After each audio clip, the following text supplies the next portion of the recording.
Okay, again for the record, this is our June 11th, 2026 Judicial Center work session with our friends at the County Council. Quick round of introductions, please. Commissioner Ross. Commissioner Buck. Commissioner James. Commissioner Maxey. Commissioner Pepler. Councilman Texton. Councilman Welch. Councilman Reck. Councilman DeGroat. Councilman Hatch. Ty Caton, level 5. Matthew Conroy, Assistant County Attorney. Bruce Parker, County Attorney. Jeff Purnell, level 5. Nick Trout, level 5. Patrick O'Neill, Weld County Facilities. Mike Brambick, Weld County Facilities. Will Hopkins, Weld County Facilities.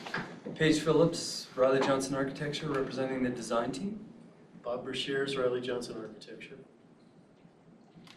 Brenda Hoff, Citizen. Mark Fix. Let's go back around here. How are we going to loop this? Go back here. Yeah. Carly Pappas, Weld County Clerk and Reporter. Bill Millard, Citizen. Well, Harry Meyer, Citizen. David Holden, Citizen. Linda Kane, Secretary for the Council. Adrian, please. Adria Shield, Assistant County Attorney. Steve Raymond, Weld County Sheriff.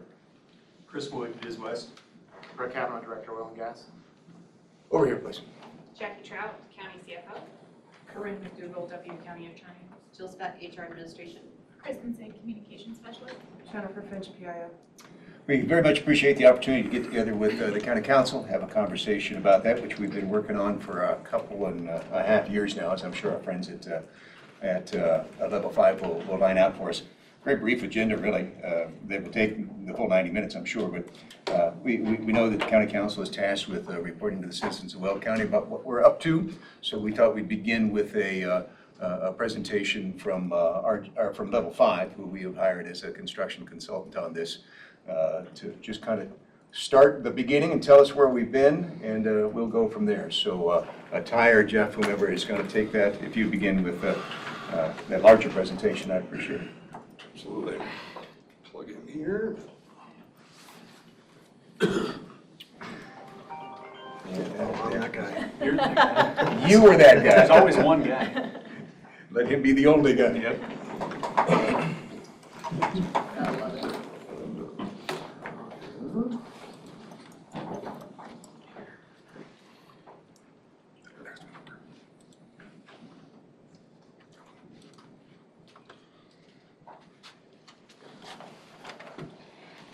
Perfect. Okay. So my name is Ty Caton, Level 5 Collaborative. Commissioner James said we're the owner's representative. We're selected for that in December of last year to represent the county on this project. So I'm going to go through mostly just a timeline, kind of hit on the high points of the timeline of the due diligence leading up to this point. And then we'll have RJA speak to some of the specifics on the studies that have been done that have influenced the design of the Justice Center here.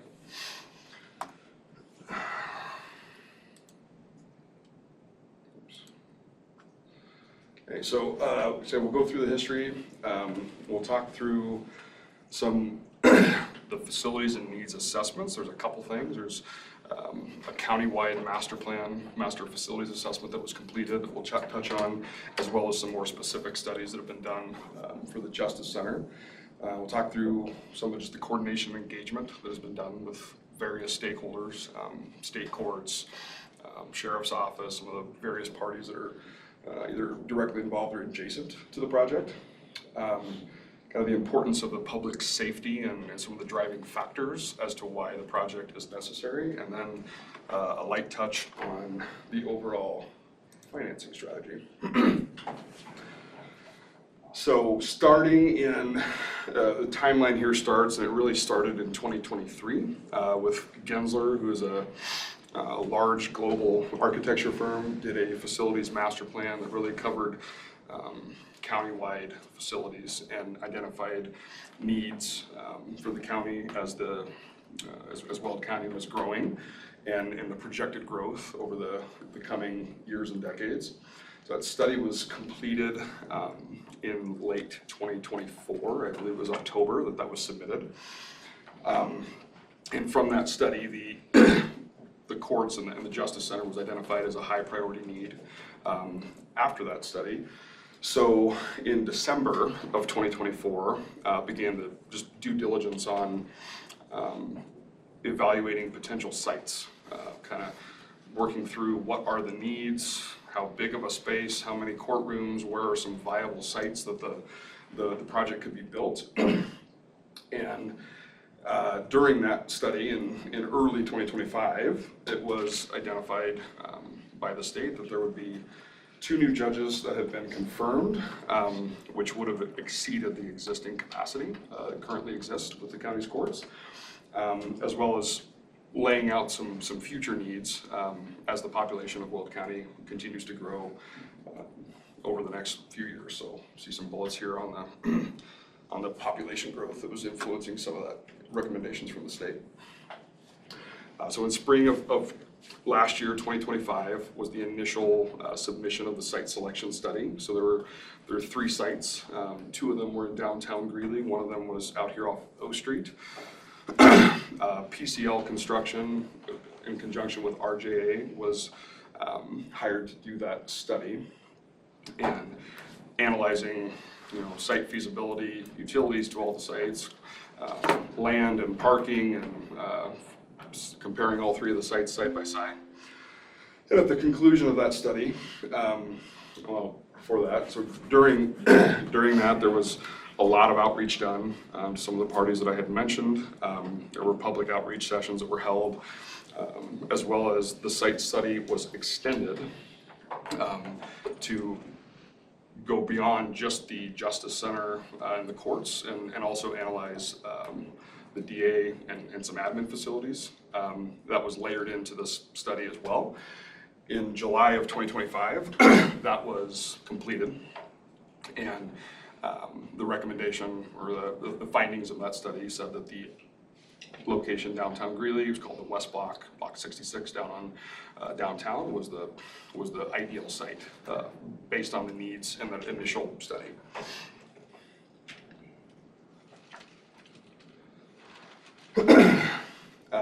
So that site selection was solidified in July of 2025. Shortly thereafter, the county put out a procurement for an owner's representative, which is what led to Level 5 being selected as the owner's rep in December of last year.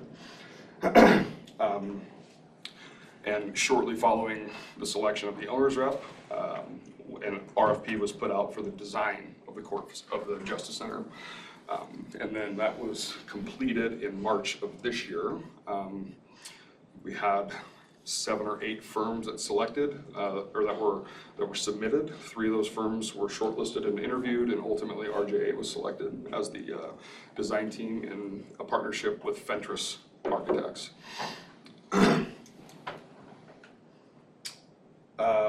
Concurrent with the selection of the design team, there was also some enabling work that was required to prepare the sites. That was requiring demolition and abatement work. So there was also an RFP put out to select a firm to perform those activities. They were also selected in March.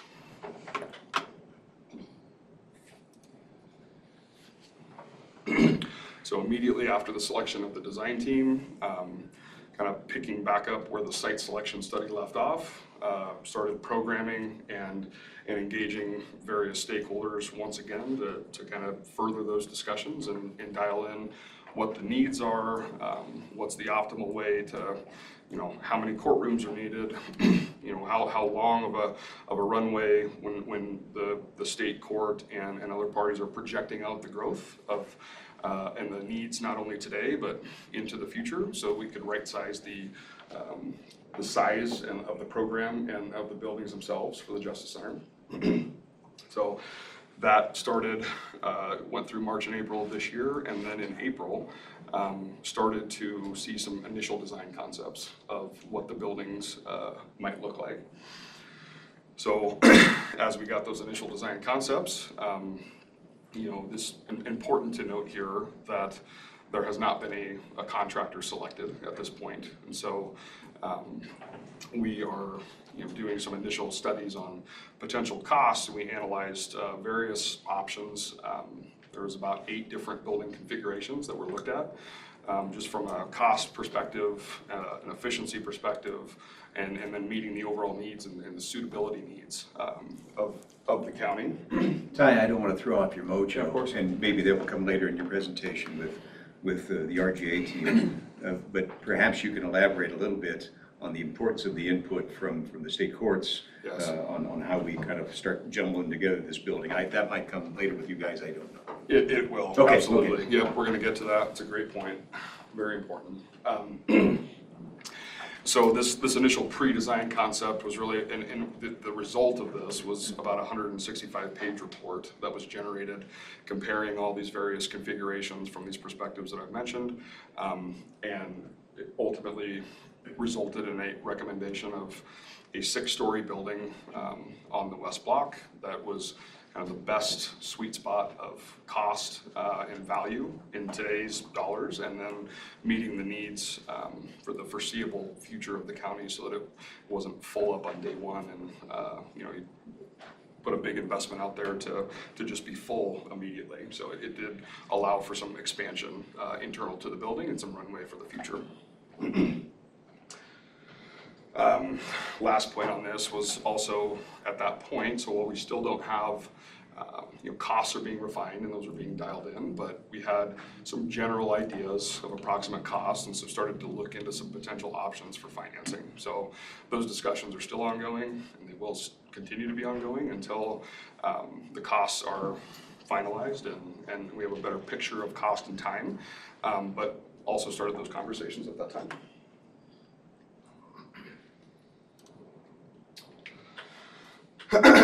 So kind of already jumping in on this one, but the recommended the 6-story building that's again available in that report that's now posted on the county's website. And then the next big milestone was executing an IGA with the city of Greeley. That IGA addressed several land swaps and commitments for both this project for the Justice Center and then in coordination and collaboration with the city, some other projects and interests that they have downtown. So the IGA was approved formally in May of this year by both the commissioners as well as the Greeley City Council.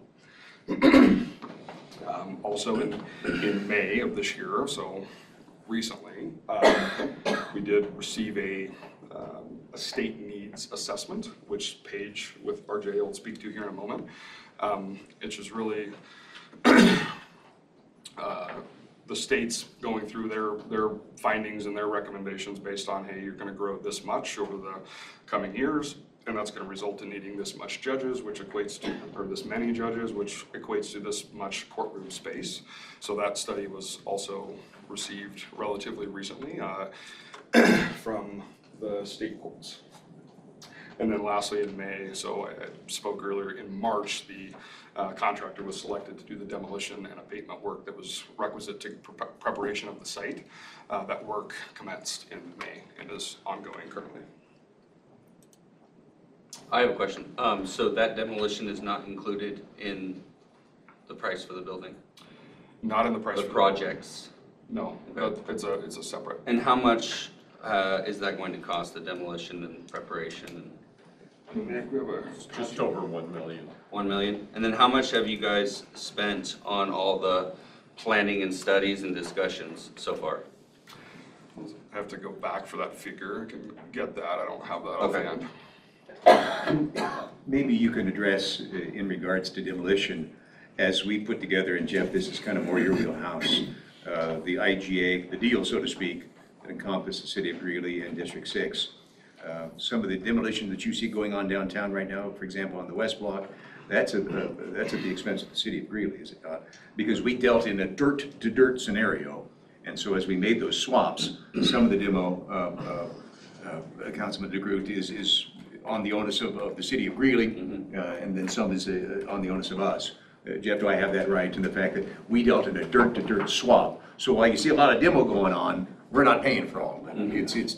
They're responsible in getting us lot for lots in the conversion. So that 1 million, what's that then? That's our part of. Our part. Patrick, maybe you Our can part, elaborate. So for instance, on the west block, the south half is the responsibility of the city of Greeley to give us dirt.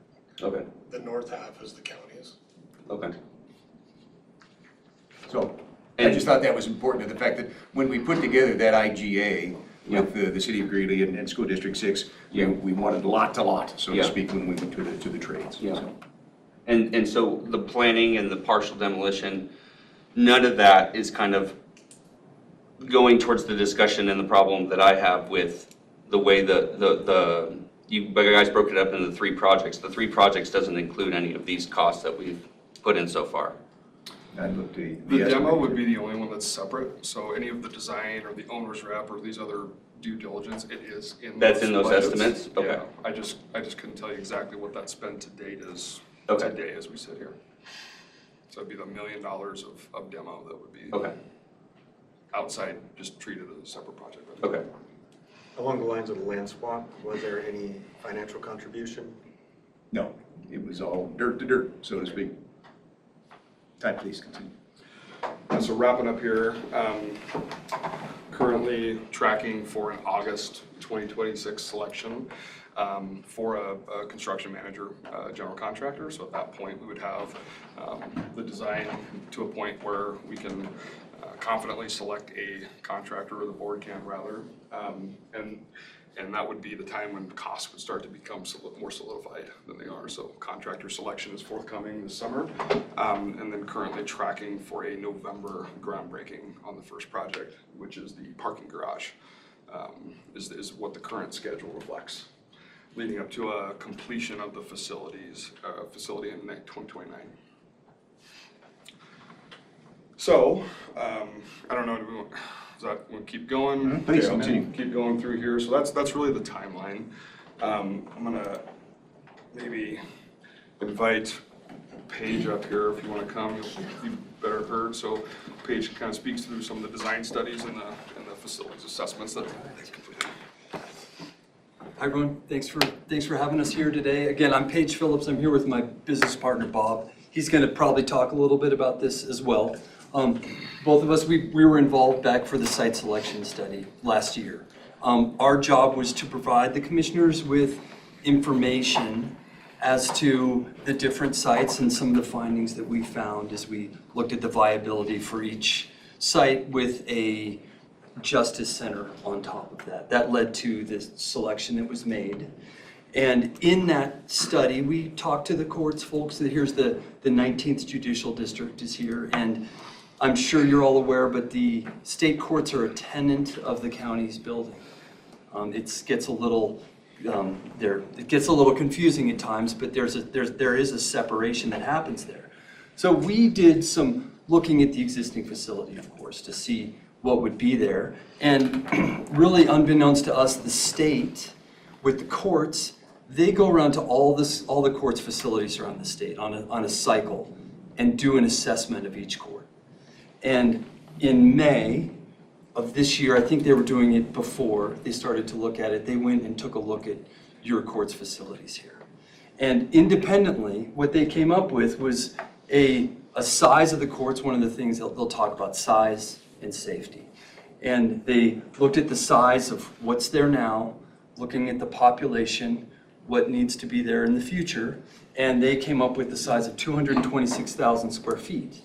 Well, part of that was just for the courts. It's not some of the other user groups that need to be in this kind of facility, which Bob's going to talk a little bit about as we get into this. They found a need for 35 courtrooms in a 20-year outlook. 39 positions they came up with, and 530 parking spaces between the court staff, other user groups, as well as the public coming for their jury duty.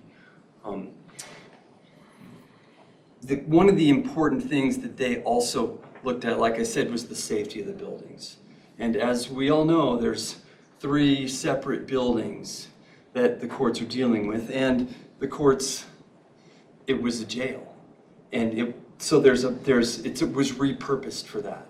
And one of the things that we like to do always is we like to look at the existing facility and say, well, how can we make this better from what's there instead of like a whole new building? Because we understand the sheer expense of that. Well, what the state court saw and what we saw is there's this intermixing of these 3 groups that are coming to the facility. And that's the public, that's the inmates, and that's the staff. And that gets, when those get mixed together, the only place where we want people to come together is in the courtroom, and not in the hallways, not in the public hallways, not in different locations where an inmate is being taken from holding through a public corridor where they might run into victims, they might run into jurors. There's all sorts of things that can be prejudicial to a case. And so the state looked at those, and in their report, they came up with this finding that the current courts are unsuitable because of that sort of mixing and intermingling of the sites, as well as the size and looking into the future of what the courts are going to be down the road, because your county's the fastest growing county in the country for many, many good reasons. Let's see, so I think we can go to the next slide if I explain that study.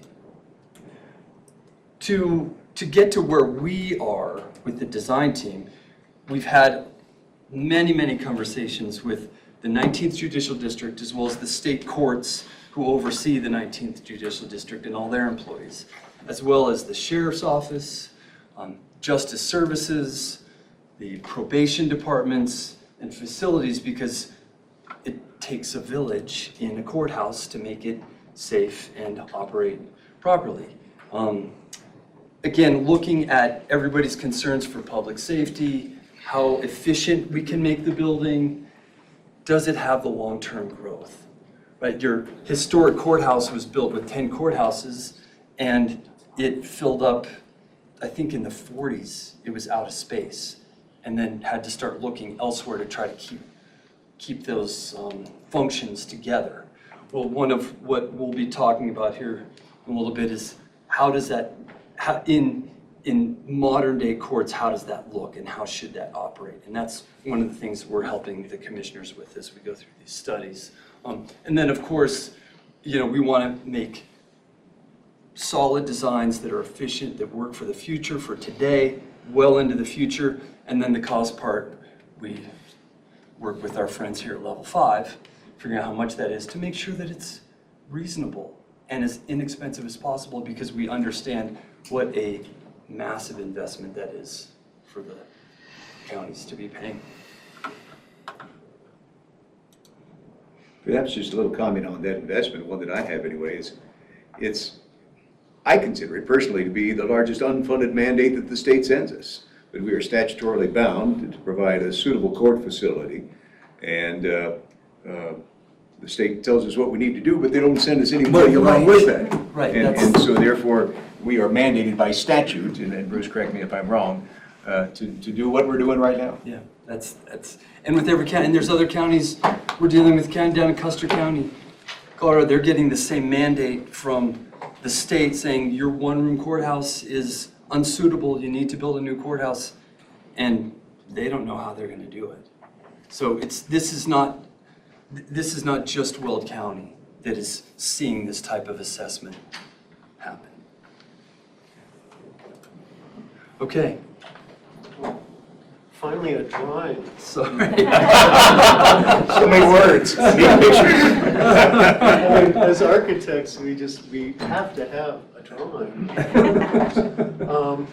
So this isn't the new design, but it is kind of an idealized version of what Paige was saying of really the most critical aspect of the safety and security in a courthouse has to do with the separation of the public, with in-custody folks, and then with the staff.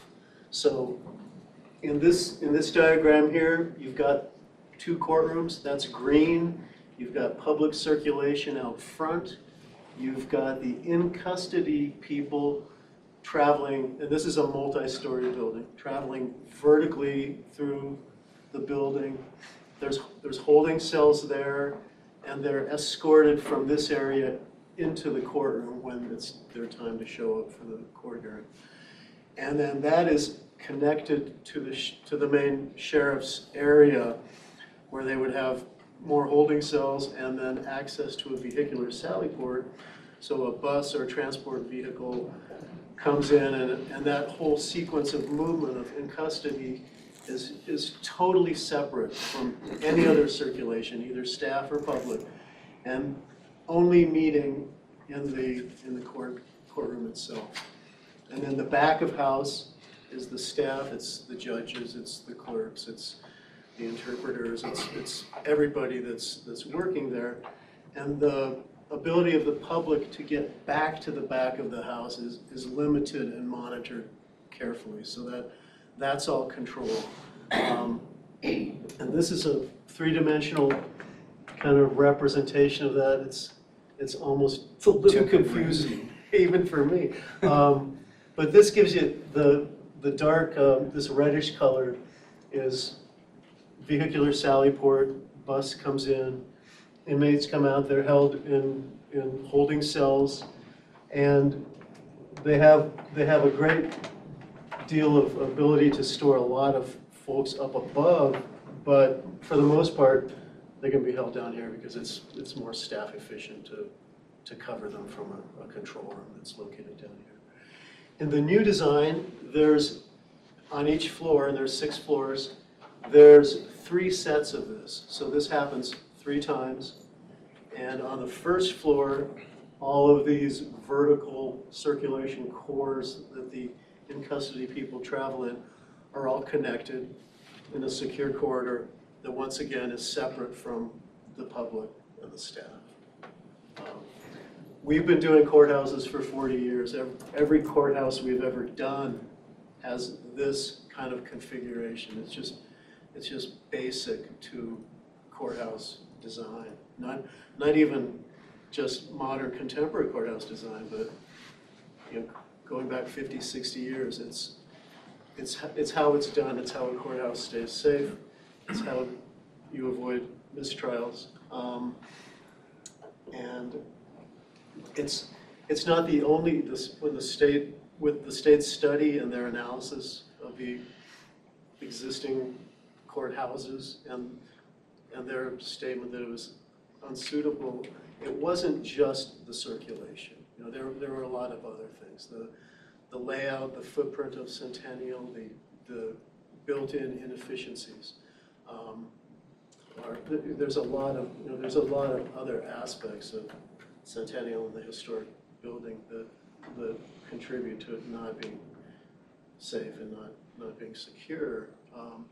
But you can also see that in looking at how clear this kind of diagram is and how separate it is, if you're all familiar with the Centennial building floor plan, there's no way to convert Centennial into something like this.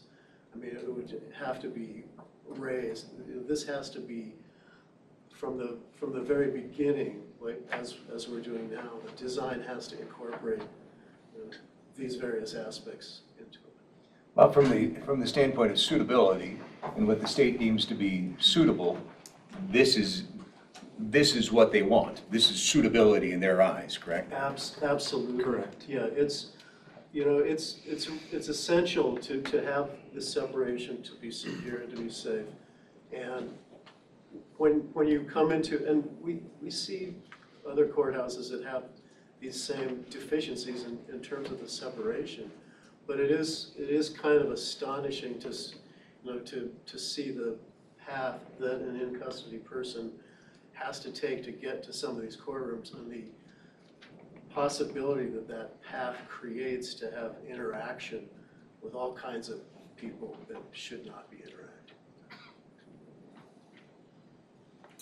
I do have a question. How many courtrooms are on the first and second floors total Of the new design? of the new design? Of the new design. There's will be. on the first floor, what we have today, we're in the phases of design right now. So today we have the highest use courtroom on the first floor where the public will all come in through one location, so there's not holes all over the place where folks could come into. That'd be the first appearance court for traffic tickets, minor things, with that high use area, as well as the clerks where you're coming in to pay for fines, maybe get your your wedding license or other items that are just, you don't need to travel up to a courtroom. On the second floor, we have magistrate courtrooms, which are not jury trial courtrooms, and so we have more of those where, again, there's more traffic in those. And then as you filter up the building, there's more of the traditional kind of courtrooms that you'd see here in this diagram. The reason I ask is during COVID, cities like Dallas and Houston had their justice centers, but they were restricted to using the first 2 floors because they couldn't use the elevators, which caused a lot of problems. So I'm hoping that our design will incorporate as many courtrooms as possible, feasibly, in the lower levels, just in case. We hate to say that's going to ever happen again, but it's something to keep in mind. Oh, agreed, and that's why we've tried to, that's how we're stacking it now for the highest uses, because part of what the state study didn't look at and what we did independently was we looked at a court's usage program, and one of the things we were looking at is, well, can't you just share courtrooms, right? Isn't that possible? And what we found was that Weld County has a 70% usage of the courts versus a national average of about 40%. So that was a big flag to all of us that, boy, these courts, as they are with that usage, really need this sort of a layout, because with that 70% usage in an unsuitable situation, things happen, chances happen, and that's what this sets out to eliminate. Councilwoman, I really appreciate that. Oh, I'm sorry, Councilwoman, that's something that Commissioner Maxey and I especially reflected on was, well, geez, Judge Big Shot has his courtroom, and he uses that courtroom 1 hour a day. And then that courtroom just sits idle the rest of the time. That's the assumption, and the improper assumption that Jason and I went into it with. Come to find out, that's not the case. Those courts are utilized a lot. Yeah. To the Yeah, it was 70th astonishing percentile. to Some us of all. them to the higher than the 70th percentile. That's just the average. Absolutely. That was a real tipping point for all of us during the process of the programming to really understand that. But I think it also came into the communication about remote courts. That's the future. That could be more of the future. So we're taking a very cautious approach too. Someday, there could be some courts that might just require remote. But that's not what is allowed now. You've had many meetings with the state on what they Right. demand for now. And even a virtual proceeding, we thought, oh, that could happen in somebody's office with a green screen and you put your robe on. Well, there has to be public access to that hearing Chief as Judge well. Hoskins shot us down pretty So quick. we tried, we're like, come on, that's a courtroom and office of 200 square feet, but that's not the case. Actually, my daughter is head of the American Institute for the Advancement of the Judicial System. Wow. And they were tasked with deciding how to use the electronics and things and what to do during the pandemic. So you're right, it's not there. They're trying to work it out. But there's some real flaws with it, and it's going to be difficult to figure it out. Because they still are afforded, the public to be able to witness that trial and stuff, and that's what Judge Hoskins brought to us, exactly like you're saying, Councilwoman Texton. I mean, we thought it would be easy. Yeah. It's not. No. And you still have to provide a secure space for that trial, because it is a trial. Well, and you have to have all of the components agree to the process, and therein lies the rub also. Exactly. Well, Thank you. You're welcome. Okay. You kind of touched on utilization. Yeah, I think we've covered a bit of this, the current usage, that 70% again, that was a real astonishing number. And then as well as those operational constraints with the circulation passing over one another in these public areas, as well as the clerks are dispersed from the historic courthouse to the Centennial Center, and they're physically walking paper around, leaving secured spots, going through unsecured to get back into secured areas. And again, that's an operational constraint that we are eliminating with the future courthouse. Very good. I got one more for you, I think, Paige. Oh God, here we go. We got that slide. I think, Bob, you talked about about this already, right? Did I? Yeah, I think this is just, the three categories at the top, basically the three aspects of the circulation that need to be kept separate from each other. Paige, I can't actually read that from here. Well, it's kind of the holy trinity of the courthouse, right? Remember, the three shall meet, right? The inmates, the general public, and the judicial staff only in that courtroom. Just going back to Councilwoman's comment about Texas and how they were only able to utilize the lower 2 floors, I wonder if they had this design in mind in theirs, and maybe they didn't have that capability in the upper levels to have that separation. Was that part of the reason they weren't able to utilize the elevators? Or? The separation, no, the elevators were because you had to have 6-foot distance. You know, COVID, it was COVID. Restrictions didn't allow for people to get up and down to really use the elevators in a capacity that was appropriate. Yeah. So, I mean, you can imagine it then, if you only had 2 stories and trying to do 2, 3 courts, like, this is a massive facility. We're driving around in golf carts, you know, to get to where we need to go. So, you know, for the west block and this site, what we've come up with makes the most sense from all the different permutations we've looked at over the past many months. Excuse me. I was just happy to see that you aren't having a massive welcome center on the very first floor and then moving up to the judicial courtrooms, because that would not use the spaces as it could be used if indeed a pandemic or something came into effect. And one of our duties, again, working for Weld County on behalf of everyone here, is that we are trying to squeeze the space down as much as possible, with still gaining those efficiencies and those proper circulation paths, because we don't want anybody to pay for the use of the space. That just doesn't make sense.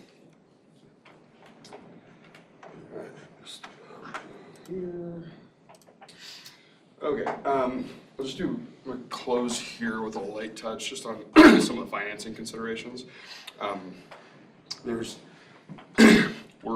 to a point where we have an initial opinion on cost, and we're probably within plus or minus a fairly broad range, but a decent idea on what the project would cost. Like I said, when the contractor's engaged later on this year, those numbers will start to get tighter.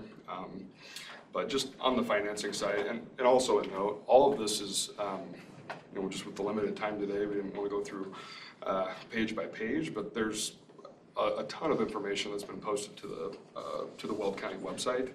There's over 800 pages that kind of all this due diligence that we've tried to condense over the past 40 minutes.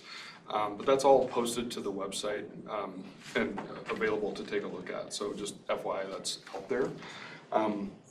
But just in general, on the financing, so one way or another, however the projects are configured, or however whatever financing vehicle is selected, no discussions or none of that has resulted in any proposed tax increase to the citizens, whether it's some version of paying cash for the project. It's a large, obviously it's a large capital investment, so we've got to be pretty diligent about selecting just kind of the ideal funding mechanism for the project. But whether it's cash or utilizing some other financial instrument or some hybrid of the two, we've done some preliminary models on what that might look like. Those conversations and decisions will be ongoing as we get more refined costs on the overall cost of the program. So I think with that, that's really what we have. So I'll kick it back to Commissioner James. And thanks, Ty and team. Questions or general discussions for them? We've asked our county attorneys to make a presentation as well as to why we have to do this darn thing to begin with. But any questions on kind of how we've got to where we've gotten through the help of these folks over the last 2 years and 3 or 4 months? Any questions that you have with them? Not from the public. Unfortunately, we try to keep work sessions fairly limited, but when we dismiss, I'll come over to talk to you. Okay, please, Bruce and I'm going to turn this over to Matt. Yeah, so Bruce asked me a few weeks ago to take a deep dive into, I believe there's been a lot of chatter about section 14-8 of the Home Rule Charter and sort of legal implications, and make sure we're complying with all adequate law while to the maximum extent fulfilling the role of the voters of Weld County, which I know is always a very important priority for this board. Can you slow down your speech just a little bit? You're going pretty fast. That's true. If you weren't going to yell at me, I know Commissioner Kepler was going to. Yes, yes. Speak up and slow down. Yeah, Thank you anyone needs so to much. throw anything at me, so feel free. But yeah, so I think the best place to start on a question like this would be the Colorado Constitution, particularly Article 14, Section 16, which is on home rule counties. And for consideration of this, of something like the courthouse, the relevant section is subsection 3, which says a home rule county shall provide all mandatory county functions, services, and facilities, and shall exercise all mandatory powers as may be required by statute.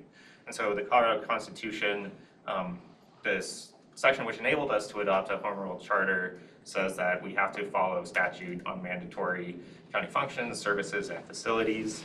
So there are 2 separate statutes that instruct the county that we must provide a courthouse. The first is section 3011-104, subsection 1A of the Colorado Revised Statutes, which says that each county at its own expense shall provide a suitable courthouse, a sufficient jail, and any other necessary county buildings and keep them in repair. So just as the Board of County Commissioners has to make sure that the sheriff has an adequate jail, we have to make sure that we have an adequate and a suitable courthouse. And then to Commissioner James's point about unfunded mandates, back in the 70s, the General Assembly passed section 13-3-108, which does contemplate that maybe the state will eventually take over funding courthouses.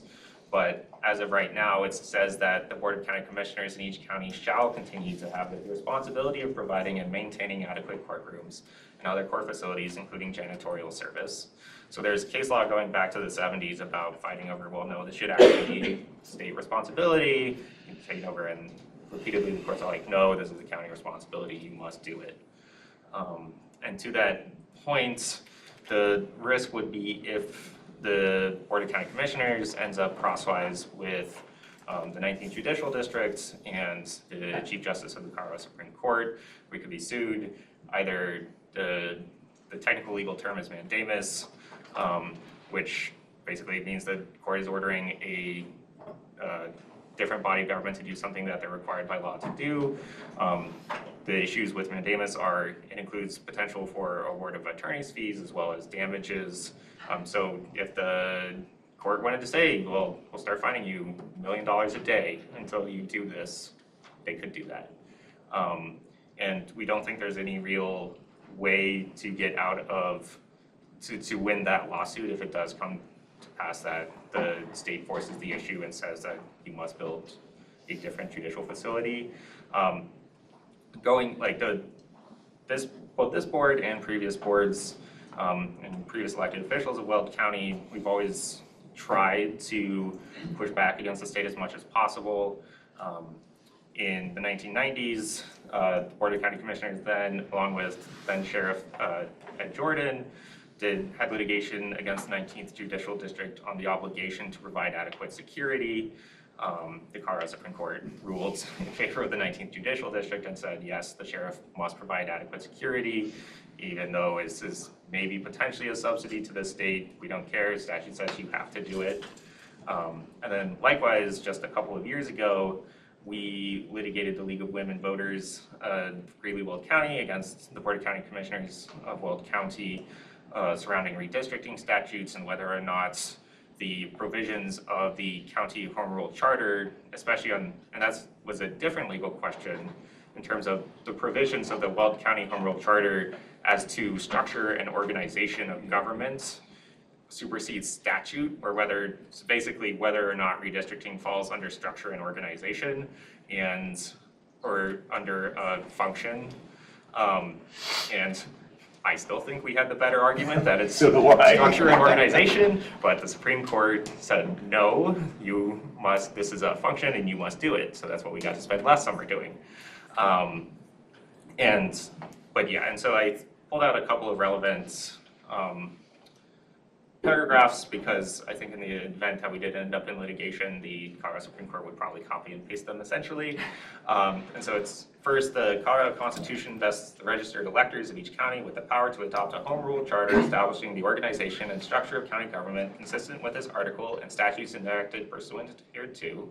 And all home rule counties are empowered to provide such permissive functions, services, and facilities, and to exercise such permissive powers as may be authorized by statute, except as may be otherwise prohibited or limited by charter or this Constitution.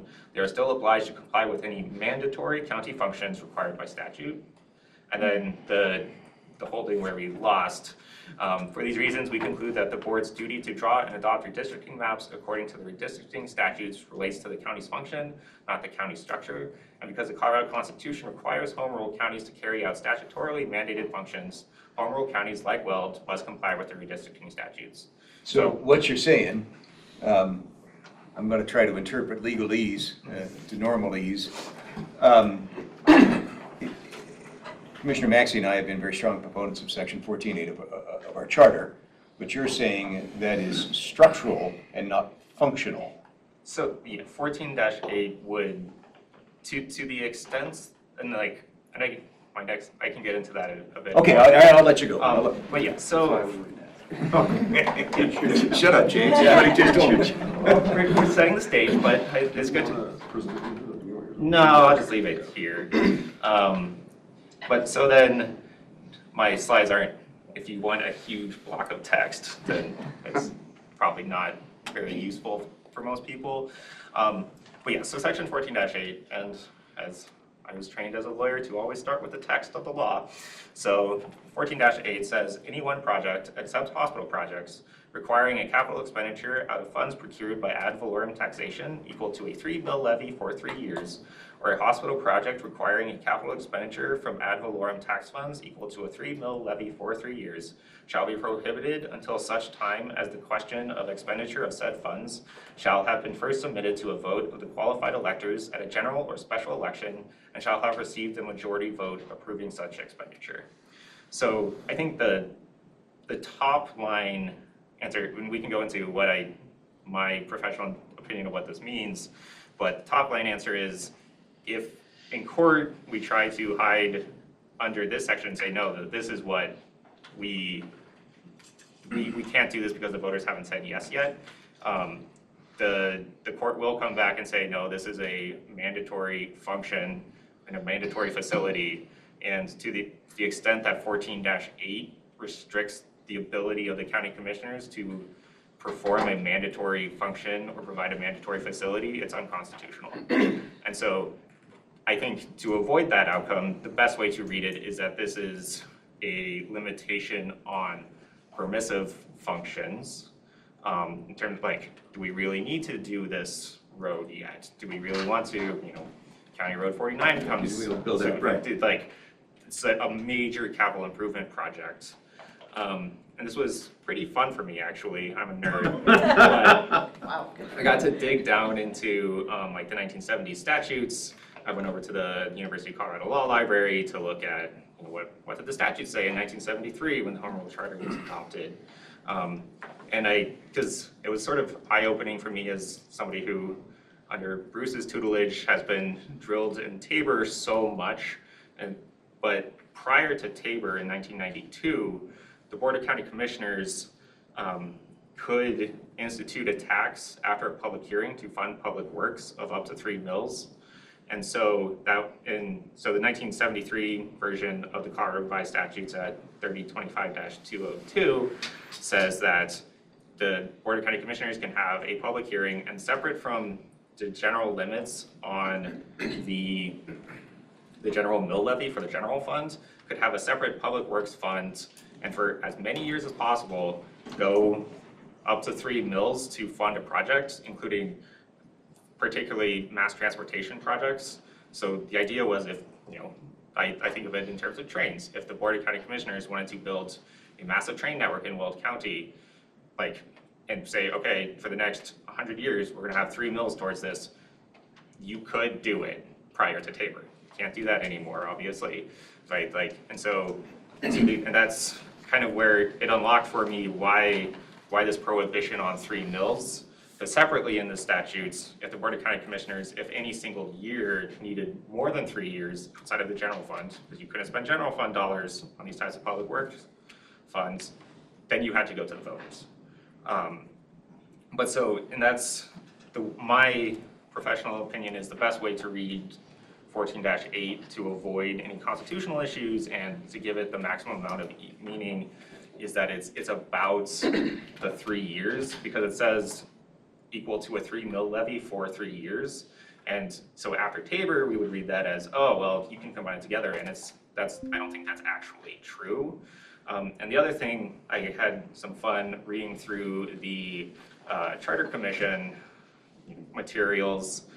So the Charter Commission was separated up into various committees, as relevant here. There was a Finance and Taxation Committee, and the committee actually recommended 14-8 in one of their last reports to be changed to something that said, essentially any one project requiring a capital expenditure out of funds procured by ad valorem taxation over $3 million has to go to the voters, but the commission as a whole rejected it and used this 3 years over, the 3 mill levy over 3 years, which that indicates to me that it's a different, like the words need to mean what they say, and the Charter Commission rejected this sort of like translation to, oh, 3 mill levy for 3 years, I'm just gonna turn that into 9 mills, what's 9 mills right now? But no, it's actually really about that 3-year period. And on this point, my bottom line is, I think from a requiring with the obligations of the board, so long as you comply with Tabor, you're good because you're not gonna be making any sort of 3-year obligations. Commissioner Maxey. Thank you. Excuse me. I'm going to work my way into a question, so please forgive me for that. I'm not going to speak for any of the other commissioners, but when we're here in front of having a meeting with the county council, I want to work my way into how I feel like I am where I'm at today. I don't feel like there's any debate about how we have agreed and given direction to locate this potential new facility. We've had so many meetings and so much data on this project as a whole since just the time I've been on the board, and some of that information, quite a bit of it actually even predates me and Commissioner Pepler being on this board. So we came into this knowing that this was going to be a big project, and we've had just innumerable meetings and information that we've had to go through for this project. So I think we're pretty unified on the fact of where this is going to go. A lot of information, a lot of meetings, we made a decision. I don't think you're going to hear too much disagreement from the commissioners about, is the project needed? Again, we've had so much information, both prior to even working with RJA and that team about the needs and what is the projected growth of the county and what facilities in general, and this being one of the main facilities from a needs standpoint, has kind of led to this point. I think where we got a little bit crossways, so to speak, was again interpretation of 14.8 and talking about different projects to try to fit within what Matt just described. And that is where I know myself and Commissioner James were saying, this is a project, we need to take it to the vote of the people, because that's how we interpreted 14.8. And there was very hearty and very good debate. I always like that discussion between this board. I appreciate that. You know, I guess getting down to brass tacks to kind of sum it all up here, Matt, I'm not a lawyer. I've worked with you many years here, but what I'm hearing you say is that through not just our evaluation of the information that has come from our partners, our representatives that we have directly been working with, but now through this independent report from the state 19th judicial and the state court system, they are literally saying that right now, for the future of Weld County, and even currently, our current courthouses are deficient in nature. Therefore, 14.8, they basically override us. Am I hearing that correctly, as far as saying 14.8 is there for things that are permissible, but as far as a function standpoint, if we were to say, and I'm one, and many of the other commissioners feel the same way, I like to push the boundary and say our home rule charter rules. But what I'm hearing you say right now is that yes, but in certain situations it doesn't. Am I hearing you right? So, I'll try and rephrase and we can dialogue and see if we can get on the same page. Like, what I would say is that the concern would be if we decide to go to the mat on this, we say push comes to shove, 14-8 overrules, you can't make us do this. The issue would be, do you get a ruling out of, like, I think, you know, there's always and the lawyer's tendency to hedge. I no speaking uncertainties, but this is probably as certain as I could give legal advice on. We would lose at the Colorado Supreme Court, and the question is, in my mind, more whether or not the Supreme Court says 14-8 only applies to permissive functions, which would be the thing that gives it the most it's left. I could see this Colorado Supreme Court also saying 14-8 is about powers and functions and not structure and organization, and it doesn't mean anything. And so, and then in the future, by doing that litigation, a future board would not be bound by it because they would have a court ruling that says, we don't have to follow this. So I'm dialoguing, I'm sorry. Permissive function, i.e. building County Road 49. Yes. That's something we didn't have to do, state statute didn't dictate it, 14-8 applies. Mandatory functions, suitable court facility. Yes. What you're telling me is our charter could likely be rubbish. Well, I mean, like, and I think that's the, you know, like, maybe this is just my own personal opinion, like thinking about the charter in a constitutional sense, trying to breathe as much power into it as possible and keep it as strong as possible. I think my recommendation is that the best way to do that is to say it only applies to permissive and not mandatory. Commissioner Ross. I'm gonna tag team on this because I'm hearing something maybe different than up till now, I guess I thought I'd heard. So if 14-8 doesn't apply and we were to lose at the Supreme Court and they say you shall build this courthouse, right? Regardless of whichever path we took it down, whether it was the 3 projects or you take it to a vote or whatnot, and they say you shall build this. I mean, essentially now they're scrapping other financial limitations out there saying you're gonna spend however much money it takes to build this courthouse. Yes, well, and that's kind of the, you know, we could go down, right, like, you know, looking through, trying to find sort of a way to say, no, the voters get the last say on this, right? Like the other, you know, I mentioned Tabor, and I mentioned mandamus, which again has attorney's fees and damages, and they could say, okay, we'll fine you $1 million a day until there's enough money in our own piggy bank to build this courthouse. And Tabor says, we'll suspend, so, you know, section 4A and 7 shall be suspended to provide for the deficiency on final court judgments.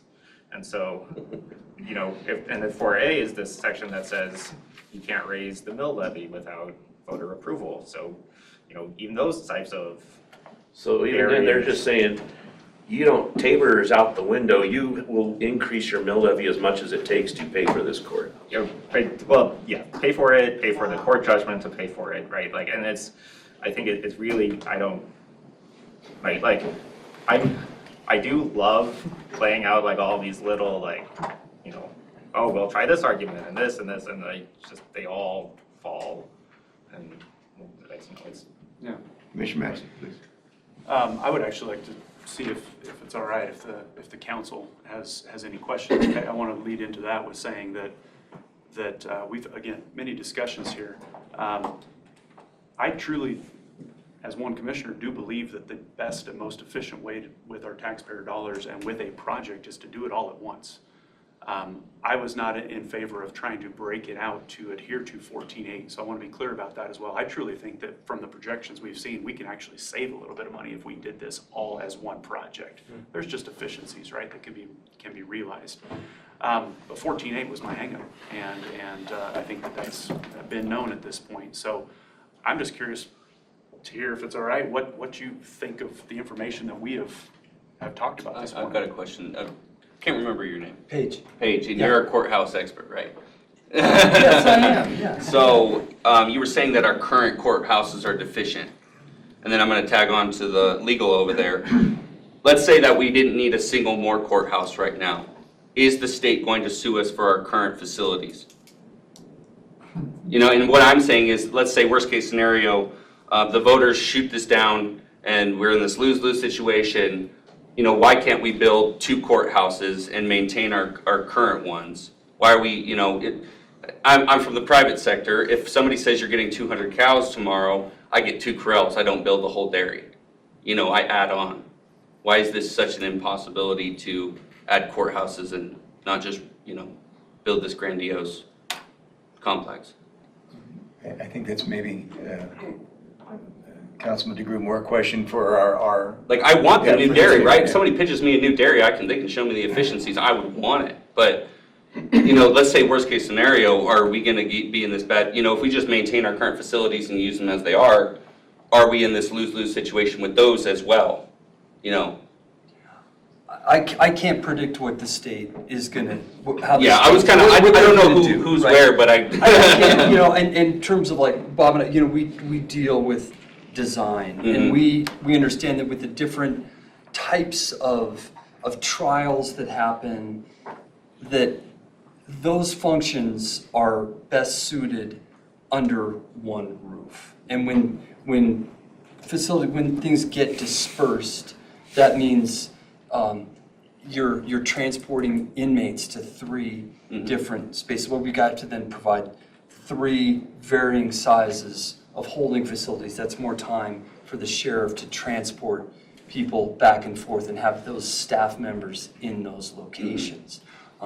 You know, paperwork has to be, you know, it's not, the courts aren't all digital at this point, so paperwork has to be brought somewhere and handed. And those are inherent facilities and potential security risks when you start building more than one facility. And again, I would go back to the diagram that Bob was showing us. There's, you know, I don't like the term, but it's a great term. It's, you know, a purpose-built facility for that function. Right now, the Centennial Center, that was a jail. So there's inherent, there's concrete, there's these elevators. It's hard to move around. It's hard to reconfigure anything. And to Bob's point, you know, it becomes a scrape job to try to get those functions together in one spot. And if I can interject there, Patrick is our Director of Facilities, and Patrick, we have beat this horse to death, quite frankly. Can we refurb Centennial Center? Can we do that? Well, and I'm not asking. Well, let me get to my point here, Councilman, is we have asked, can we refurb that? Can we make what we have do? And Patrick, you've given us a number to completely refurb that, to relocate the DA, perhaps in a new building, perhaps in an existing building. You know, we could go in there, we could completely refurb that. We have deferred maintenance that we have put off in doing that in that Centennial Center. We can move the DA, we can completely refurb. You gave us a very rough $100 million estimate on that, and we would gain, is it 2 courtrooms, if I recall? Giving us 20, if we were to do that, would be 24 or 25 is where we would be at. And the need is 35 on a 40-year horizon, right? And say, Yeah, you're exactly right. It's a great expense to meet what we need right now. It doesn't account for future growth. And then part of your question goes all the way back to some of the Gensler research with the facility condition assessment. We have factors like the age of the building. Originally it was a jail, so it's not suitable for all of these things like the separation that we talked about. So you're exactly correct that it's a huge expense to retrofit that building, and it gets us to meet the current need right now. It doesn't get us into the future. Councilman, I think it's a very fair question. In fact, I just asked it. I just asked it this morning amongst ourselves. Well, because I'm curious about the same thing. We're given 2 options here, right? Either we do it, or you know, that's what we need to do, or we don't do it and the state's going to kill us. I mean, that's basically the options we were given. I'm asking, what are we going to do when the voters, if we get to this point and the voters say no, what are we going to do? You know, what's the third option? think the letter though from the state, Mr. DeGroot, is more than just the amount of courtrooms. It's that we're deficient in the security and the safety of these buildings as well, right? So it wasn't just simply you're getting 2 new judges, you're out of space. It's these other things that are lined out as well. So we have to address those, which is a concern of ours that we've been trying to work through. And that gets us to where we're unified in the need for this facility, right? It's been the back and forth over the how.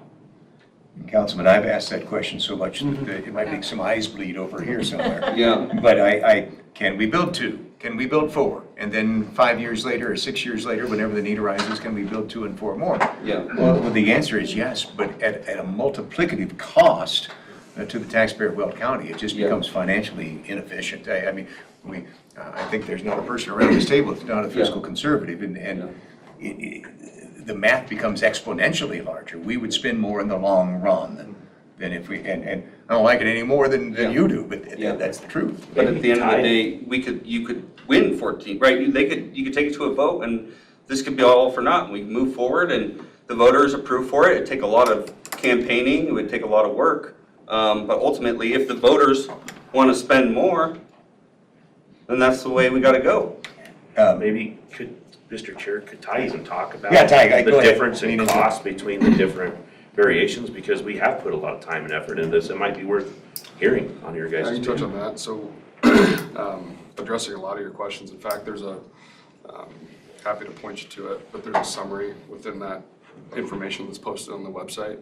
It kind of lays side by side the 8 different configurations that we analyzed.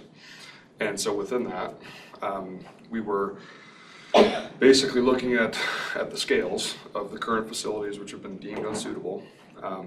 And do we build the entire need now? Do we build part of the need today, part of the need tomorrow? Do we do a full new building but only fit out part of the interior to add some of that courtroom space today? And the issue that we ran into when we chopped it up amongst all the different configurations was there was a sort of a sliding scale. So the less of the new facility that gets built, and then you get to the more investment required into the aging facilities that Patrick alludes to. So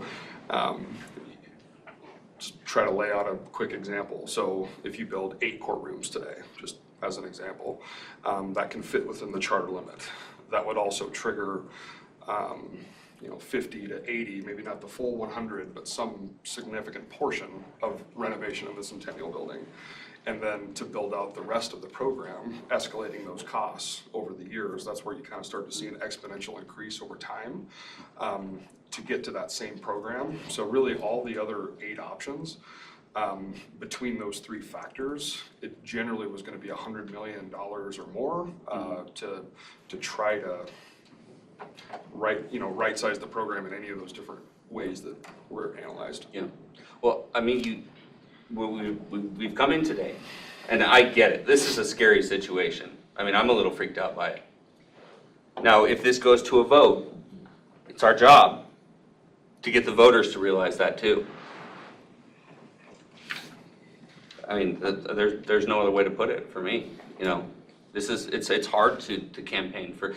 Kersey just built a new school, but there was a lot of campaigning, a lot of signs, a lot of people that showed for security reasons we needed to get this done. And Kersey's a conservative place. You never thought they would have put money out, but they're going to. They are.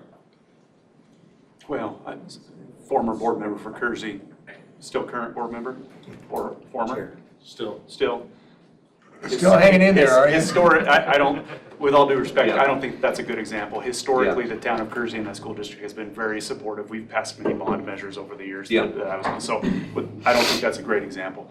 I think the conundrum that I am in right now, to your point, again, advocating for respect to 14.8, wanting to take it to the voters to say, again, the best way to do this project is all at once.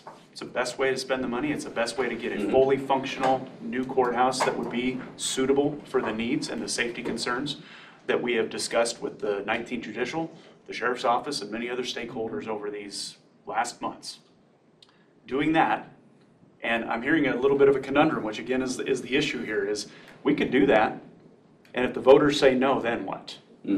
So now we've wasted time and money to do that anyways. We've lost the time value of money to start this project when we could have just started it. And that is a conundrum. When did we know that it was going to cost this much? Because I saw earlier it said started in 2023. When was it brought up to the commissioners like, oh, we got an issue here? A couple of months back, and it's still, Terry, just an estimate. There's no certainty in cost until you truly bring on that CMGC. Correct me if I'm wrong. I'm no constructor, you guys are. It was really the programming piece, right? So there was all that study and kind of site selection, but once the more detailed look at the specific programming from recommendations from the state, from some of the independent studies that were done, that's when we had, more assurance around the size, the number of courtrooms, and then we could put a little smarter estimate to what the costs are. There was some very broad line items included in this year's budget though, which goes back into last year to kind of say, we're thinking this much, but as it's been refined is where we've got down to where it's been now. This all originated in April, after kind of that initial study and pre-design had been done, and those first estimates were presented in April. We didn't know size of courtrooms that were needed, right? And there's different levels of courtrooms that need different space requirements and layouts. You figure out how much you need for juror selection space, how much, the SO's office needs for holding cells. There's all sorts of things that had to get discovered, right, and make the right fit. And we've been diligent in keeping the size of all of these items as minimal as possible because it's our taxpayer dollars. We don't want to overspend in any manner that we don't have to. And I don't think there's one of the five of us that's trying to do anything that costs any extra dollars to the folks at Weld County than absolutely necessary. And regardless of how we've come down on the decision of 14-8 or whatnot, but today brings actually different light. Well, we were also hoping that the state would accept more of the virtual video, smaller courtrooms, all those type of things. Correct. Courtrooms that could be converted into something else or whatever, something sort of modular type courtrooms, and they were like, no. So that ties our hands quite a bit too, as far as how much space is needed, and then that brings the costs up even more. What was your estimate figure that you had heard? Because there's things that I'm seeing. There's multiple. Yeah. I mean, anywhere from 330 up to $450 million. Matt, offline, you and I are going to have a conversation about what you deem as fun. That said, sir, anything additional, or Bruce, anything additional from the why we have to do this standpoint? I think what it comes down to is you're suggesting go to a vote. 14-8 says you do that, right? That's sort of the position I think you've advocated for. And I think what we're saying is that if you look at the determination by the state judicial that says current facility is unsuitable, you gotta create or build a new one that will make it suitable from now until the future. There is no mechanism to take it to a vote. And it's 14-8, anything else that you have, there is no mechanism to take it to a vote. You have to do this. And the question of, I think what you're proposing is you build 2 more courtrooms somewhere and you build 2 more, whatever you need, they're constantly being deemed unsuitable. And the only 2 entities that determine what is suitable is the Board of County Commissioners and the Chief Justice in Denver. They're the ones that make that determination. And I know that this is hard to understand, but it's not the voters who say what's suitable. It's not. This is a mandatory obligation. And if that League of Women Voters says anything that we pick up on, the biggest part of that is under a mandatory obligation. You can't say, no, our charter says this. In essence, that case said, no, you're required to do the redistricting and any pointing to your charter that says you do it differently is incorrect, and you ignore that part of your charter. So my read on all this is it comes down to one thing and one thing only, which is, do you have a mechanism by which you put it to a vote? And I'm saying there is none. So I'd like to jump in for a moment. Please.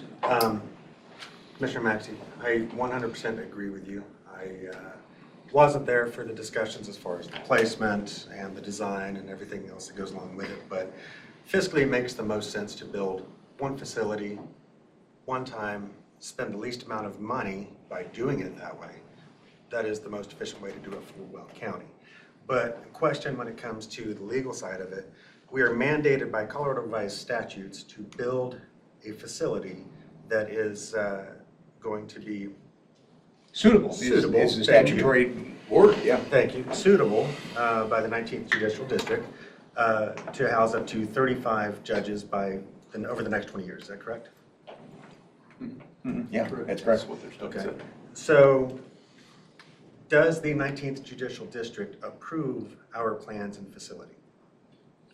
This is where we say yes and no. So you don't make, Right. go ahead. And well, there's the 19th Judicial and there's also then the state courts that is sort of supervising all these different judicial districts. Talk about this.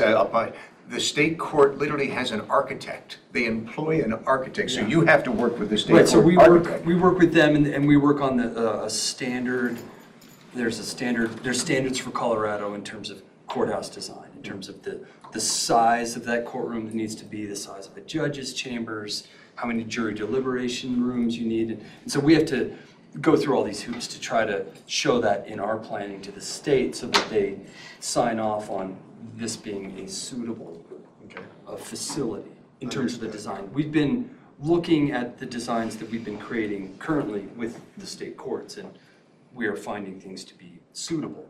We'll start getting into the nuts and bolts of things soon, and it'll continue to be suitable. But right now, as planned, yes, suitable. Okay. Per their look at the existing facilities, not suitable. Okay. So to bring our current facilities to suitable standards as of today, what would that entail?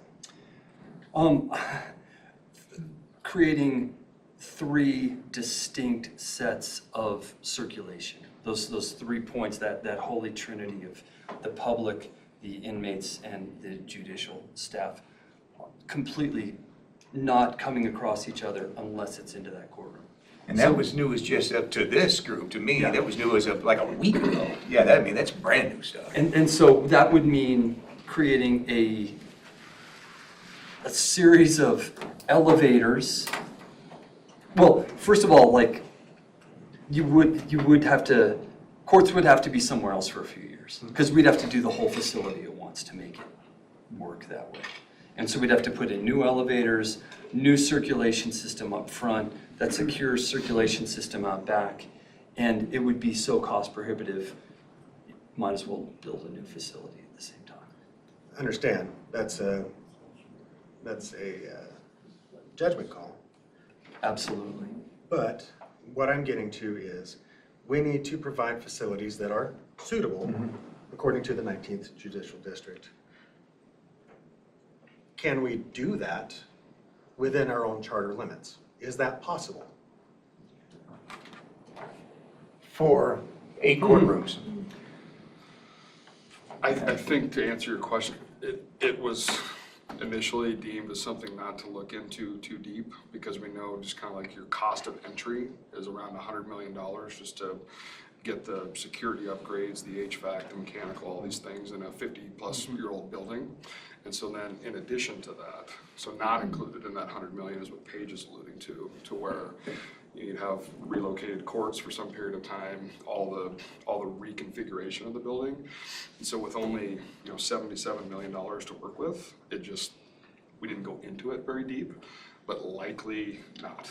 But I don't have a definitive answer on what all this would cost. It was just kind of got in deep enough to determine that probably would not fit within the charter. And then to what Commissioner James is speaking to, in some of those, like the 8 courtrooms, that was one version of what if we just built this much facility? That does fit within the charter limit. And then over time, when you add on some version or some portion of the upgrades required to the existing facilities, and then escalated costs in 5 years or 10 years, however long it might be to when the rest of that facility would be built, it creates a $100 million delta of cost, of additional cost to get to the same place. If that makes sense. Understood. My question is, can we build or upgrade our facilities to make them suitable to meet the current standards of what the 19th Judicial District is asking? It's not Within our charter.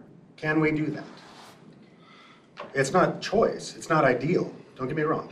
I'm just asking a simple question, can we do that? Eli, I have hammered that point home more than what this group wants to admit over the last several months. And to answer your question in a single word, no. That's what we've come to, and that's what has resulted in my frustration. But we haven't been presented the numbers, Right. because we were told got- not to proceed down that path. So we don't have true numbers to really look at to give us metrics of saying whether we can or cannot do that, correct? So the $100 million that Patrick's referring to, just to put it in what that encompasses, there's a joint shared, right, HVAC system, cooling unit that the old courthouse uses, meaning the historic courthouse uses and the Centennial Building uses, okay? We've delayed maintenance on that, it needs to be replaced, right? It needs its own little building around it or whatnot. That's included in there. There's roof repairs, there's structural repairs in the Centennial Building. That's just to get existing as-is functions up to operation, right? So, no, but just 1 second, then maybe I'll get to your question, okay? That's as-is, not changing functionality of how those courts are laid out, right? To then start changing corridors, adding elevators, and not adding any courtrooms, getting them to suitable standards by the chief judge of the state of Colorado. It's not the 19th, it's the state, okay? We gotta add those corridors. You can't do it for under the 177. Because there's just construction, well, I think you're in construction, I think there's other backgrounds here. It can't happen, right? I mean, when you're going into a historic building, start out at adding multiple elevator corridors and securing off walls so that people can't intermix. Because right now, if you go to court, I don't know if anybody has had to go, right? They hold people off so that they can transfer detained individuals into a courtroom, right? And they hold the public off again so that the judges and the staff can come in. It's not safe.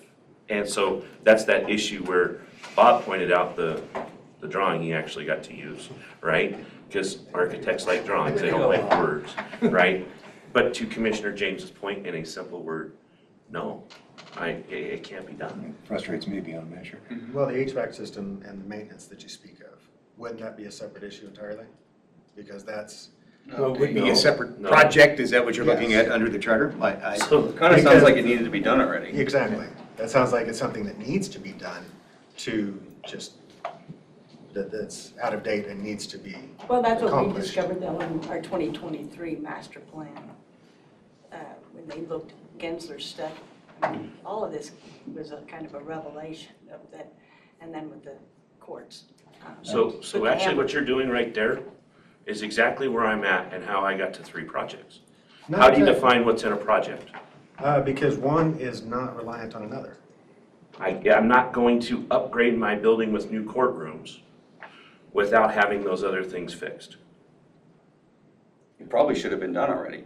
Right. You know, you're not servicing your car and then saying, well, it's too late, I need to buy a new car. Car needs to be serviced. Why would I spend taxpayer dollars money on a project that we're going to replace? To comply with 14.8. But we're not out of compliance, Terry. But if we're not in compliance, then why are we? No, we're talking 2 different things here. I referred to 14.8, okay? If you're talking out of compliance, you're talking about we're out of meeting the threshold for suitability for our court system. I'm talking 14.8 definitely, because we're exceeding our allowed expenditure per the charter. Now, I understand coming down from the state court, we have to meet certain obligations. But in my opinion, we're meeting those obligations in a way that supersedes our ability through the charter. We could do it a different direction, but we're choosing as a body to do it this way, which goes against the charter and which should go before the voters.